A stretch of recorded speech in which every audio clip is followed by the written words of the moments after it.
In a climate where health and safety often clash with personal choice, the growing enthusiasm for raw milk consumption presents a captivating dichotomy worth examining. Despite the well-documented risks associated with unpasteurized milk, an increasing number of Americans are embracing the trend championed by influential figures such as Robert F. Kennedy Jr., the controversial nominee for the U.S. Department of Health and Human Services under President Trump. This movement raises questions about public health, consumer choice, and the evolving landscape of dietary preferences in America. Historically, the consumption of milk dates back thousands of years, with humanity's early domestication of ruminants leading to the widespread practice of milk consumption. However, alongside this practice arose serious health risks, primarily from zoonotic infections, diseases that can leap from animals to humans. The 19th century marked a pivotal moment when health authorities began advocating for pasteurization, a method that significantly reduced the prevalence of milkborne illnesses and is often hailed as a triumph of public health. Yet countering this well-established norm is a burgeoning raw milk movement.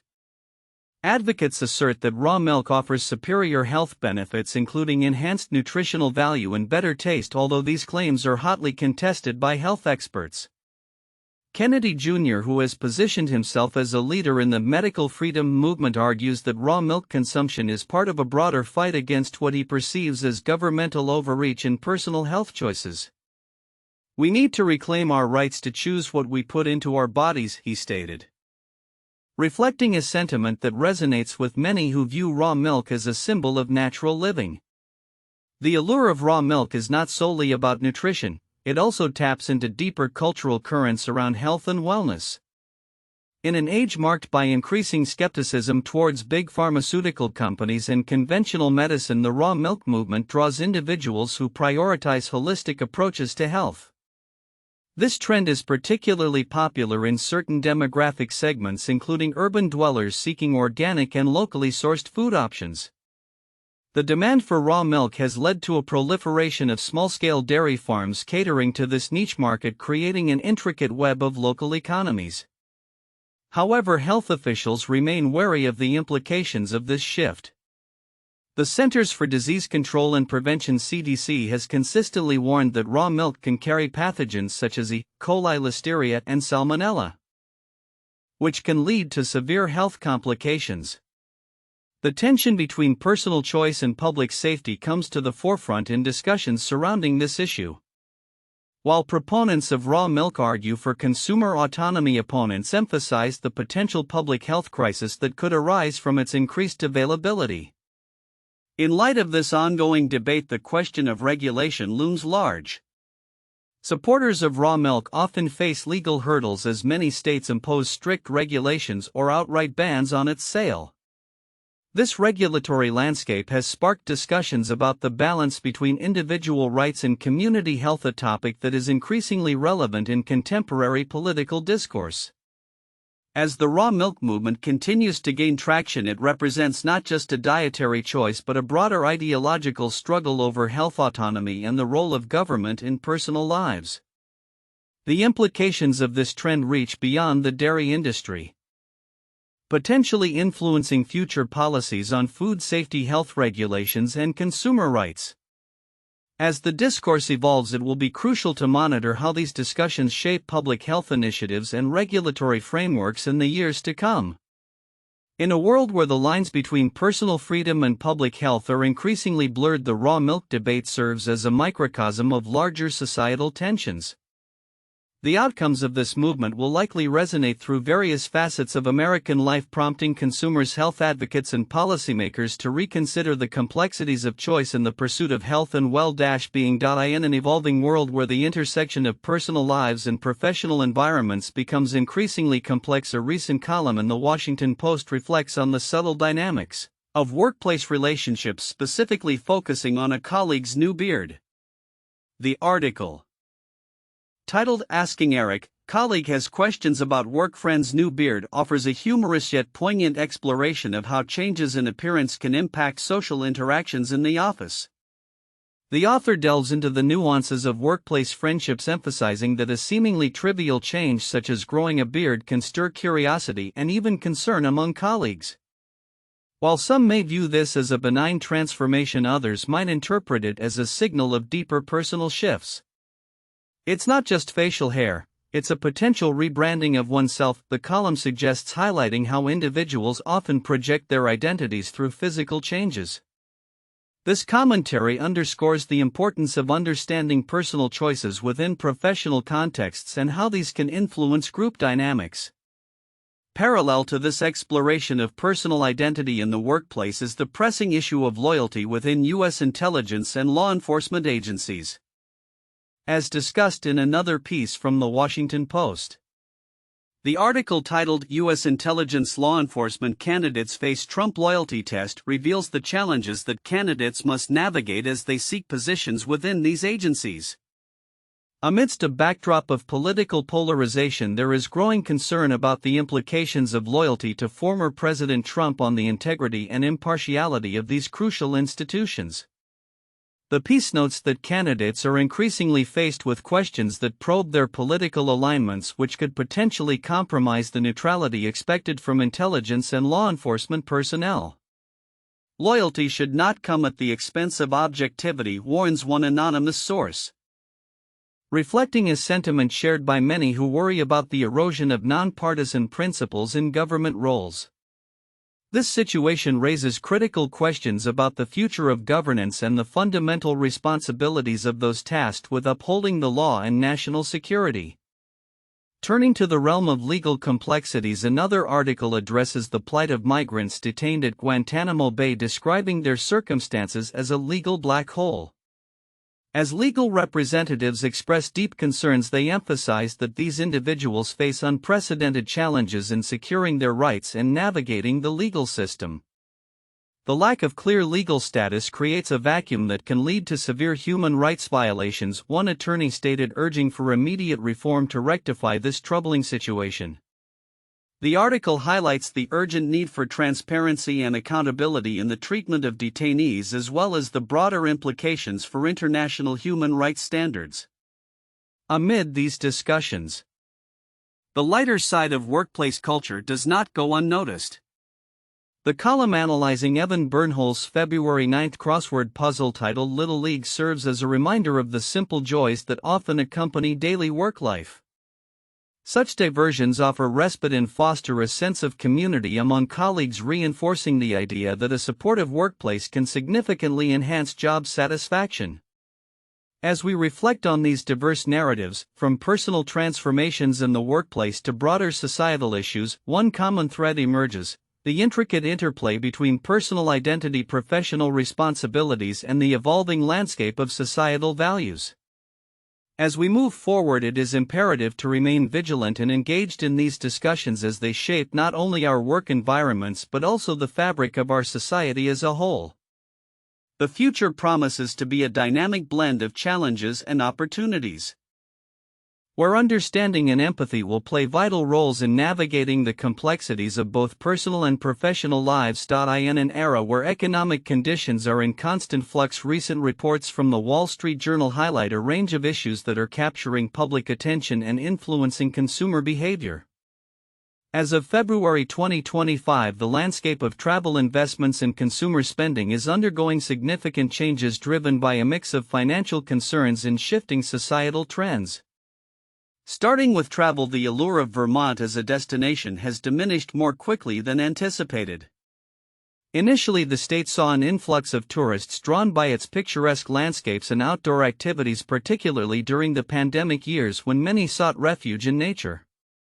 However, as the novelty wore off, the state experienced a notable decline in visitors. Local businesses that had prepared for a sustained boom are now grappling with the reality of fluctuating tourist numbers. As one Vermont innkeeper remarked, "We thought we were on the verge of a new golden age for tourism here, but it seems that was just a temporary spike." This change in consumer behavior reflects broader patterns of travel where many are reconsidering their vacation choices in light of economic pressures. Meanwhile, even iconic brands like Disney are feeling the pinch of rising costs. With ticket prices climbing and the overall cost of a Disney vacation becoming a significant financial consideration, families are increasingly scrutinizing their budgets. Reports indicate that despite a return to pre-pandemic visitation levels, the cost associated with a visit to the theme park is causing some families to rethink their travel plans. A recent survey revealed that nearly 60% of respondents are delaying their vacation plans due to financial constraints. As one frequent visitor noted, it's hard to justify the expense when you can find equally enjoyable experiences closer to home. In the financial markets, stock funds have seen a promising start to the year, rising 3.6% as investors regain confidence. This uptick comes amidst a backdrop of economic uncertainty, with many analysts attributing the growth to favorable corporate earnings and a resilient labor market. The first quarter has shown substantial recovery, suggesting that investors are optimistic about the economic outlook, said an investment analyst, emphasizing the importance of maintaining a balanced portfolio in volatile times. However, experts caution that this optimism may be short-lived if inflationary pressures and interest rate hikes re-emerge, potentially stalling growth. As these narratives unfold, they intersect in a broader conversation about consumer confidence and economic resilience. The juxtaposition of rising travel costs against a backdrop of recovering stock markets illustrates the complexities of consumer behavior in today's economy. While some sectors may experience a resurgence, others are left to navigate the challenges presented by shifting priorities and financial realities. Looking ahead, it remains to be seen how these trends will evolve. Will Vermont manage to reinvigorate its tourism sector, or will it continue to struggle with fluctuating visitor numbers? Can Disney adapt to the new economic realities while retaining its appeal? And will the stock market maintain its upward trajectory in the face of potential headwinds? As consumers and businesses alike seek to find balance in an ever-changing landscape, as tensions mount between the United States and China, the two economic powerhouses stand on the precipice of a renewed trade war. With a deadline looming for new tariffs on $14 billion worth of American exports to China, analysts warn that unless a resolution is reached quickly, the conflict could escalate further. The situation has become increasingly fraught since President Donald Trump announced an additional 10% tariff on Chinese goods, a move aimed at compelling Beijing to tackle the ongoing issue of fentanyl exports to the U.S. and Mexico. The fallout was immediate, within days of the U.S. tariffs taking effect. China retaliated by imposing 10 to 15% duties on American energy exports and agricultural equipment. This tit-for-tat response has raised alarms among experts, who warn that this could be just the beginning of a more severe phase in the trade war. Zhang Yenshin, an expert at the China Center for International Economic Exchanges, expressed concern, stating, "This could become a very, very bad situation." Initially, there were expectations of diplomatic talks between Trump and Chinese President Xi Jinping to de-escalate tensions. However, after China's swift retaliation, Trump downplayed the urgency of negotiations, suggesting that the tariffs were merely an opening salvo with the potential for more significant measures to follow. This change in tone has left many questioning the likelihood of a timely resolution.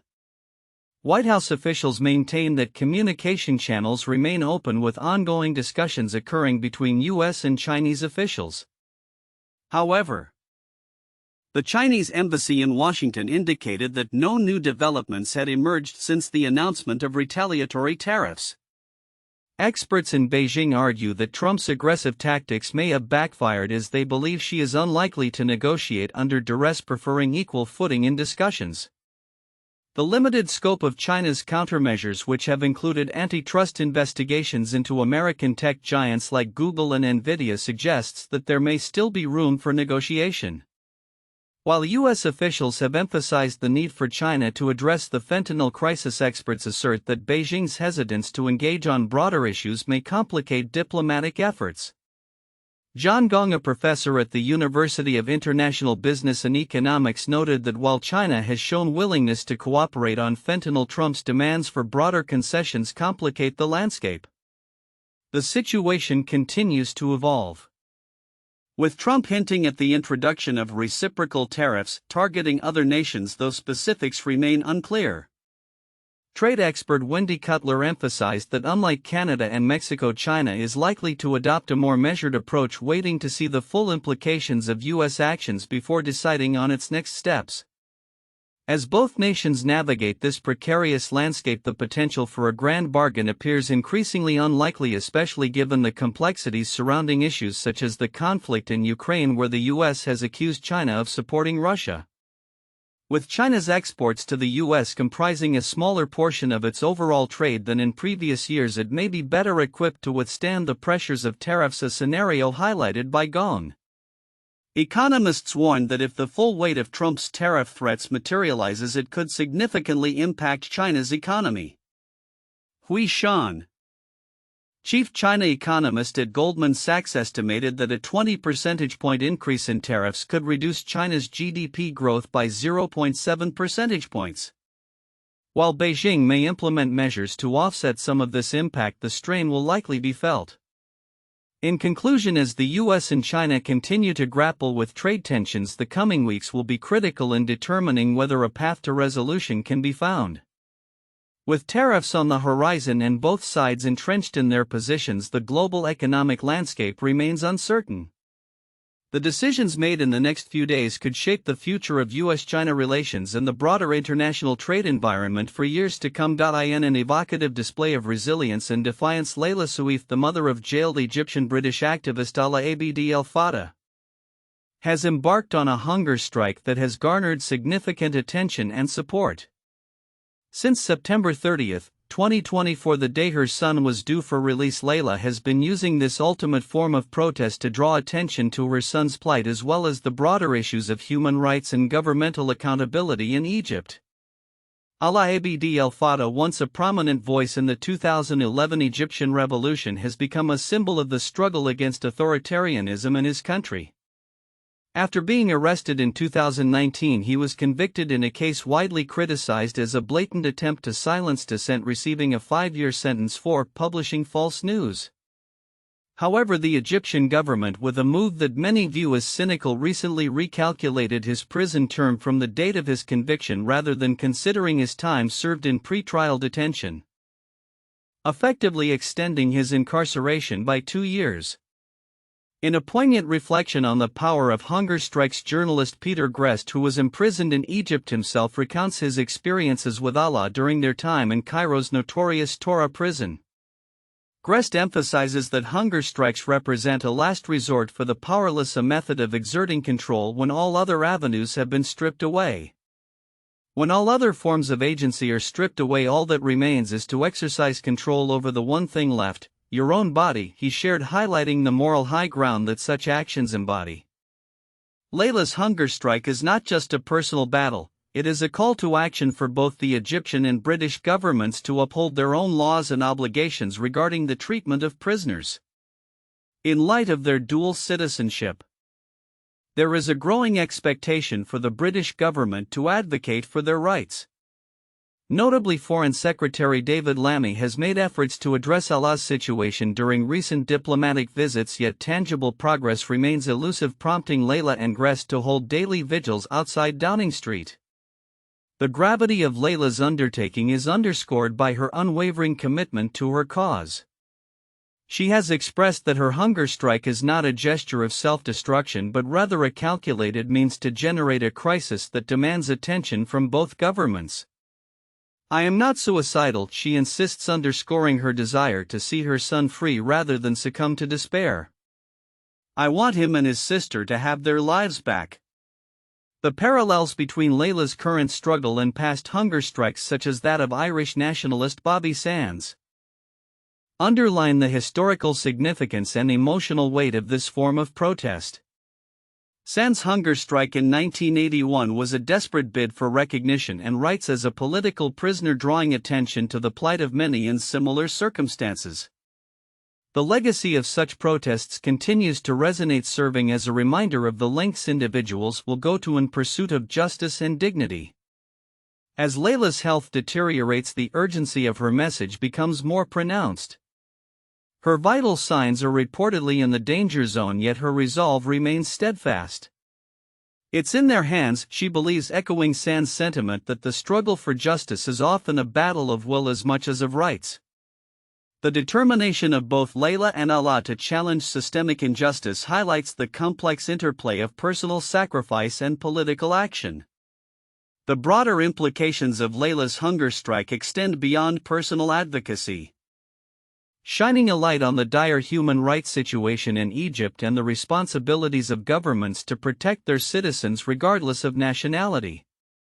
As the world watches, the hope is that this act of defiance serves not only to amplify Allah's struggle but also to inspire a renewed commitment to the principles of justice and human rights. Looking ahead, the outcome of Laila's hunger strike remains uncertain. Yet it is clear that her actions have ignited a conversation about accountability and the treatment of political prisoners.